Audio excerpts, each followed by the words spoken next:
Alright, ladies and gentlemen, I'm here on this show, and I'm here to talk about NBA media. Again, I'll talk probably NBA media as a joke, part 2. I done a video yesterday on NBA media as a joke, talking about Stephen A. Smith and what he said about Steph Curry and the old era. So if you want to check that out, go check that out. But I want to talk about when did NBA media coverage just get so bad. And I'm going to point to a lot of examples in this video, and one today. Does anyone just know personally when this coverage sentiment just shifted, be so gossipy, where LeBron and Stephen A. fought, that Stephen A. just kind of kept dragging on and on and on, and Kendrick Perkins even joined in. Like, I'd say over just the last decade, like, ESPN's been cutting their behind-the-scenes support staff that used to do prep for overlays, highlights, and leading them to rely more and more to just fill their narratives, it feels like. And over the past 20 years, all the big names melted their journalism budget and replaced it with personalities instead of people that actually cover the game and give good analysis. And just, I don't know how it got so terrible. The media has just gotten worse anywhere, but this is just specific to the NBA. And I'm going to point to some examples here, including one today that was just, oh my lord, man. Just mind-boggling take by Markieff Morris, who had some interesting takes on First Take. He said that Steph Curry's not the most feared player in the NBA, and he would take Kawhi Leonard over him. More feared by the medical staff? Sure. Maybe by the medical staff. He's the most feared player. This retard had bad takes on purpose. Man, I fear for Kawhi's knees than Curry's threes. Man, I know Kawhi's that really good, but you can't really trust Kawhi Leonard to stay healthy. And come on, you fear Steph Curry whenever he crosses the damn half-court line. Because he can pull from anywhere. And it's just a joke how people talk about the NBA and don't respect just Steph Curry in general. Stephen A., Marcus Morris, like 37 years of age, and people still disrespect them. It is what it is.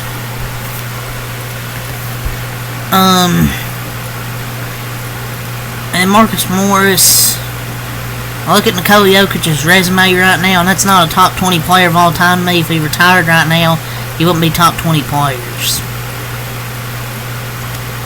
I wonder if, when Nikola Jokic bitched him, that's why he hates him. I mean, he's one of 9 players ever with 3 MVPs.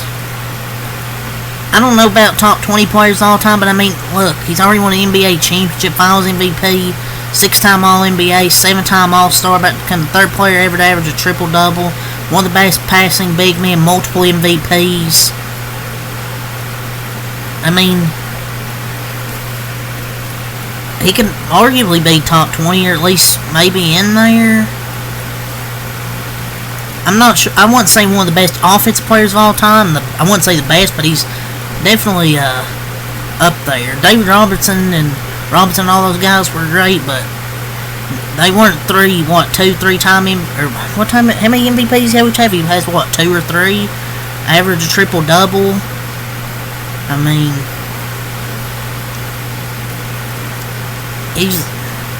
I don't know what the hell Marcus Morris ain't doing First Take. That's what I mean by NBA media. I think ESPN's the number one reason that basketball media is in the terrible state it is. These analysts would rather slander generational talent. I'm not arguing if he's a top 20 player or not. I just want to put that quote out there. Instead of giving respect to these newer generation players, they just tear them down. Like, he had a 60-point triple-double the other night. And this shit we're talking... the other night, that's what we're talking about? Like, this shit we're talking about is disrespecting Steph Curry and Nikola Jokic. Hey, Marcus Morris. He's taking the Lakers and Clippers and the Warriors over OKC. I'm a big Warriors fan, but I don't know if we beat OKC. I think we beat them in the regular season, but there were some injuries. And I know, what the Thunder done outside the regular season. Okay, I mean, you got a point. But the Clippers, really? And you're like, but look at his second option. He has J-Dub. Okay, J-Dub's good. Chet's good too, and they have just a good team in general. J-Dub was an all-star this year. But I mean, if we're gonna use that logic, I mean, what have Luka and LeBron done in the playoffs? I mean, I haven't seen. I mean, Jimmy Butler has a history in the playoffs, and Steph Curry is good in the playoffs, but we have to see what they do. And what has any version of the Clippers ever done? They haven't done shit. Let's quit acting like these teams are like super teams. Like, who let this guy on first take? Three horrible takes in a row. Like, come on. We can't just say, oh, you the Lakers, Clippers, over OKC, or my Warriors. Okay, this shit's stupid, man. And here's another bad take from the NBA media. B.J. Armstrong isn't impressed with OKC Thunder winning a lot of games in this era because he believes half the league is tanking. Look, I could sit here and hate OKC, but why are these ex-players being weird? Like the 90s, as if the 90s weren't watered down with expansion and as short as the star players in their primes. Oh, 1/3 of the league is tanking. Okay, man. Yeah, so what? Like 5 teams tanking? Half the league? Yeah, 15 teams aren't tanking, buddy. And what are they against the Eastern Conference? 29-1. Their only losses to the Cleveland Cavaliers, who they also beat. I mean, is OKC unbeatable? I mean, the way they've looked in the regular season, yes. Want to see in the playoffs, but I'm still confident they can win. But this is the way the game's talked about. This is the way basketball is talked about. And it's even on Inside the NBA. They're funny, but my God, they're terrible at basketball takes. And I already talked about these. Stephen A. talking about Steph Curry yesterday. There's just more examples I want to point out, just with media. Stephen A. talked about Zion Williamson. The word bust comes to mind. How he's a bust from the first pick. I mean, whenever he plays, he's an excellent player. You can't just be a bust when you have injury issues. Calling him a bust is utter stupidity. Get this man off the airwaves. And this is a guy that said 2 years ago, if you're giving Zion Williamson a hard time, give me a break. It's what you said 2 years ago. And now you're saying he's a bust. He ain't no bust. When he's healthy, it's key word, win. He's healthy. He's out there a beast. He's a beast. He went out there and got a triple-double this season.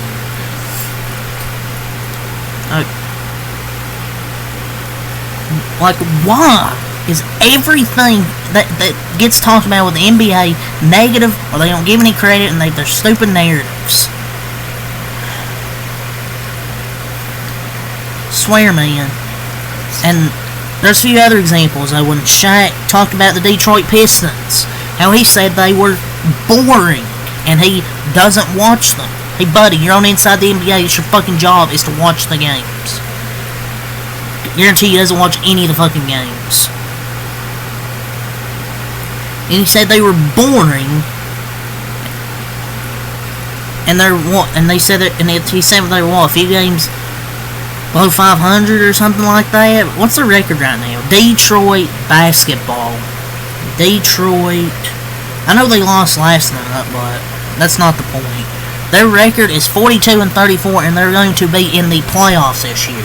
They were the worst team in the NBA last season, and he said they were boring. And I know this is, I guess, old news, but I'm just tired of the NBA media and want to point some of this shit out. And even Adam Silver, he even talked about the back and forth Stephen A. and LeBron, that just clown show with the media. But Adam Silverstein said, sometimes it seems that in other sports I'm a fan of, and when I watch the coverage, particularly around the games, it seems to be more celebratory.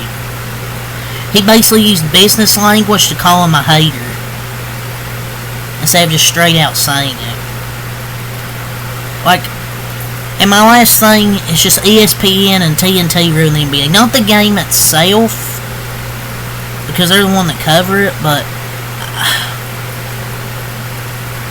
I'm just saying, I don't think that the product of the NBA will be scrutinized as it is, with just better coverage and just better promotion. I just feel like some of the fans just straight up hate the game. Look, if you don't want to watch it, you don't have to. Nobody's forcing you to watch the NBA. I watch it because, I mostly watch. I love watching the Warriors. I love watching Steph Curry, but I love watching the Warriors play. And I just like watching the NBA. That's why I watch it. It's just the coverage, and you can have a player. He scored 30, but he only had 5 rebounds and 2 assists. That's just an example of probably what they would say. There's so many great things that happen in the league from other games, but if it's not a big market team, then it's not important to them. That's just me blaming. I'm not sure what you can blame the players for. I don't know what the players have done. Oh, they just watch threes all game long. Oh, unwatchable. Yeah, you just say you don't watch basketball, man. I'm not sure what the players could do. They're out there to play basketball. And just the LeBron Stephen A. stuff, and Kendrick Perkins goes after LeBron, and Stephen A. went off on LeBron James and exposed him for not attending Kobe Bryant's memorial, which was false, by the way, spreading lies on live TV. Congratulations, Stephen A. And he says LeBron is butthurt because he doesn't think LeBron is to go. Oh no. Sure, he cares what Stephen A. Smith says. This was just a joke in the media as well. Kendrick Perkins, Stephen A. And Kendrick Perkins blocked LeBron's number. Who cares? And Kendrick Perkins doesn't understand why LeBron chose to do the Mind of the Game podcast with guys like Richard Jefferson, Channing Frye, Phil Handy, or Draymond Green. Instead, chose to do it with Steve Nash and JJ Redick. Channing Frye over Steve Nash and JJ Redick. Okay, man. He's basically saying you were racist on live TV. I know this is old. Some of this old stuff. Some of this is old stuff towards the end of this video, but it's just NBA media's a joke, man. Like, shit like this is just a joke. And then this stupid shit where a modest proposal from Kirk Goldsberry eliminate the corner 3. I'm sorry to give this any amount of attention, but this would result in the worst basketball you've ever seen. Eliminate the corner 3, yeah, you want to watch boring, clogged up paint basketball. I swear, most of these NBA fans are just so obsessed with the 90s, wanting these 81-76 scoring games. I swear, the 90s isn't as good as you guys think it is. The defenses weren't as good, and they were only considered good was because they fouled a lot to get away with it. But to point out, like this issue with the NBA, how are the fans supposed to appreciate greatness with Jokic triple-double? Curry 52 drops 52, 10 and 8, age 37, 12 3-pointers, and doesn't get respect. They covered it, but you can tell they didn't want to. That doesn't, but talk about the old era. Doesn't make it so much weaker. It's just the media's dumb, man. Just so tired of this conversation. I don't know how anyone believes this doesn't damage the game. The Jokic SGA thing with the media is just so terrible as well. But that's my opinion why the NBA media is a joke. So I'll say leave a like, comment, subscribe for more. Peace.